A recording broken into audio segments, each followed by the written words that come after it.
ಸಂಸತ್ smoke bomb ಪ್ರಕರಣ ಮುಂದುವರೆದಿದೆ. ಆ ಪ್ರಕರಣದ ಆರೋಪಿಗಳ ವಿಚಾರಣೆ, ಎಲ್ಲ ಆರೋಪಿಗಳನ್ನ ಮುಖಾಮುಖಿಯಾಗಿಸಿದ್ದಾರೆ ದೆಹಲಿ ಪೊಲೀಸರು. ವಿಚಾರಣೆ ನೀಡಿದ ಮಾಹಿತಿಯ ಮರುಪರಿಶೀಲನೆಯನ್ನ ಮಾಡ್ತಾ ಇದ್ದಾರೆ. ಸೊ ಹಾಗಾಗಿ ಇವಾಗ ಸದ್ಯ ಕೌಂಟರ್ ಇಂಟೆಲಿಜೆನ್ಸ್ ಯೂನಿಟ್ ಸುಪರ್ದಿಯಲ್ಲಿ ಆರೋಪಿಗಳಿದ್ದಾರೆ. 4 ಆರೋಪಿಗಳ ಕಸ್ಟಡಿ ಅಂತ್ಯ ಹಿನ್ನೆಲೆಯಲ್ಲಿ ಇವತ್ತು ಅವರನ್ನ ಕೋರ್ಟ್ಗೆ ಹಾಜರುಪಡಿಸುತ್ತಾರೆ. ಈ ಬಗ್ಗೆ ಮತ್ತಷ್ಟು ಮಾಹಿತಿ ನಮ್ಮ ನವದೆಹಲಿ ಪ್ರತಿನಿಧಿ ಶಬೀರ್ ಅವರಿಂದ ಪಡಿತಾ ಹೋಗೋಣ. ಶಬೀರ್, ಈಗ ವಿಚಾರಣೆ ಯಾವ ಹಂತಕ್ಕೆ ಬಂದಿದೆ? ವಿಚಾರಣೆ ಸಂದರ್ಭದಲ್ಲಿ ಏನೇನು ಮಾಹಿತಿಗಳು ಹೊರಬಿದ್ದಿದೆ? ಬರೀ ಇವರು ಇಷ್ಟೇ ಜನ ಸೇರ್ಕೊಂಡು ಮಾಡಿದ್ದ, ಇದ್ರ ಹಿಂದೆ ಏನಾದ್ರೂ ದೊಡ್ಡ ಜಾಲ ಇದೆಯಾ? ಇದ್ರ ಬಗ್ಗೆ ಏನಾದ್ರೂ ಮಾಹಿತಿ ಸಿಕ್ಕಿದೆಯಾ ಶಬೀರ್? ಅರವಿಂದ್, ಪ್ರಕರಣದ ತನಿಖೆಯನ್ನ ಪೊಲೀಸರು ಮುಂದುವರಿಸಿದ್ದಾರೆ. ಈಗ 6 ಜನ ಆರೋಪಿಗಳೇನಿದ್ರು 6 ಜನರನ್ನು ಕೂಡ ಕಳೆದ 5 ದಿನಗಳಿಂದ ಪ್ರತ್ಯೇಕವಾದಂತ ವಿಚಾರಣೆಯನ್ನ ಮಾಡ್ತಾ ಇದ್ರು. ಒಂದೊಂದು ವಿಶೇಷವಾದಂತ ತಂಡಗಳನ್ನ ರಚನೆ ಮಾಡಿ ಆ ತಂಡಗಳಿಗೆ ಒಬ್ಬೊಬ್ಬ ಆರೋಪಿಯನ್ನ ಹಸ್ತಾಂತರ ಮಾಡಲಾಗಿತ್ತು. ಆ ಆರೋಪಿಯ ಹಿನ್ನೆಲೆಯನ್ನ ಮತ್ತೆ ಅವರು ಈ ಒಂದು ಘಟನೆಯಲ್ಲಿ ಭಾಗಿಯಾಗಲಿಕ್ಕೆ ಕಾರಣ ಏನು ಅನ್ನುವಂಥದ್ದನ್ನ ತನಿಖೆ ಮಾಡುವಂತ ಕೆಲಸವನ್ನ ಮಾಡಿದ್ರು.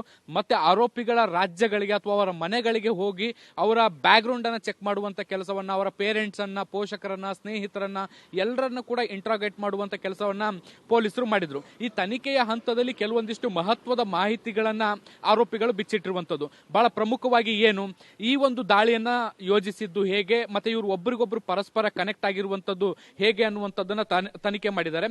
ಇದ್ರ ಜೊತೆಗೆ ಕೇವಲ ಸ್ಮೋಕ್ ಬಾಂಬ್ ಅನ್ನ ಸ್ಫೋಟ ಮಾಡೋದರ ಜೊತೆಗೆ ಇವರ ಉದ್ದೇಶಗಳು ಬೇರೆ ಬೇರೆ ಏನಾಗಿತ್ತು ಅನ್ನುವಂಥದ್ದು ತನಿಖೆ ಹಂತದಲ್ಲಿ ಗೊತ್ತಾಗಿರುವಂತದ್ದು ಏನು ಅಂದ್ರೆ, ಮೊದಲ ಹಂತದಲ್ಲಿ ಇವರು ಕರಪತ್ರಗಳನ್ನ ವೀಕ್ಷಕರ ಗ್ಯಾಲರಿಯಿಂದ ಸಂಸತ್ ಸದನ ನಡೆಯುವಂತ ಏನು ಆವರಣ ಇದೆ ಅಲ್ಲಿಗೆ ಎಸೆಯುವಂತಹ ಪ್ರಯತ್ನವನ್ನ ಮಾಡುವಂತ ಲೆಕ್ಕಾಚಾರದಲ್ಲಿ ಇಟ್ಕೊಂಡಿದ್ರು. ಆದ್ರೆ ಇದು ಬಹಳ ಪರಿಣಾಮಕಾರಿಯಾಗಿರಲ್ಲ ಅನ್ನುವಂಥದ್ದು ಅವರಿಗೆ ಗೊತ್ತಾಗಿತ್ತು.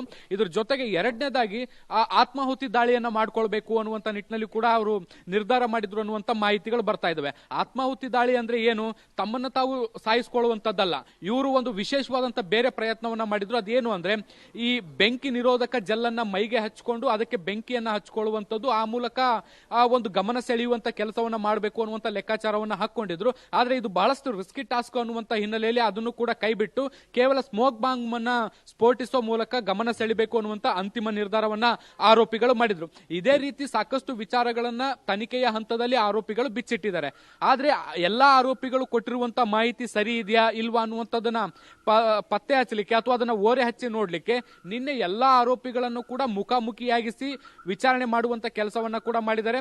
ಒಬ್ಬರಿಗೊಬ್ರು ಕೊಡ್ತಾ ಇರುವಂತ ಮಾಹಿತಿ ಸರಿಯಾಗಿದೆಯಾ ಇಲ್ವಾ ಅನ್ನುವಂಥದ್ದನ್ನ ಕೂಡ ಚೆಕ್ ಮಾಡುವಂತ ಕೆಲಸವನ್ನ ಸದ್ಯಕ್ಕೆ ದೆಹಲಿ ಪೊಲೀಸರು ಮಾಡಿರುವಂತದ್ದು. ಈಗ ಮೊದಲಿಗೆ ಅರೆಸ್ಟ್ ಆದಂತ 4 ಜನ ಆರೋಪಿಗಳು, ಅದು ಮನೋರಂಜನ್ ಆಗಿರ್ಬೋದು, ಸಾಗರ್ ಶರ್ಮಾ ಆಗಿರ್ಬೋದು, ನೀಲಂ ದೇವಿ ಮತ್ತೆ ಅಮೂಲ್ ಶಿಂದೆ, ಈ 4 ಜನರ ಆರೋಪಿಗಳ ಪೊಲೀಸ್ ಕಸ್ಟಡಿ ಏನಿದೆ 7 ದಿನಗಳದ್ದು ಇವತ್ತು ಅಂತ್ಯ ಆಗ್ತಾ ಇರುವಂತ ಹಿನ್ನೆಲೆಯಲ್ಲಿ ಮತ್ತಷ್ಟು ವಶಕ್ಕೆ ಪಡ್ಕೊಂಡು ಹೆಚ್ಚಿನ ವಿಚಾರಣೆಗೆ ಸಮಯ ಕೇಳುವಂತ ಸಾಧ್ಯತೆಗಳು ಇವತ್ತು ಇದಾವೆ. ಅರವಿಂದ್.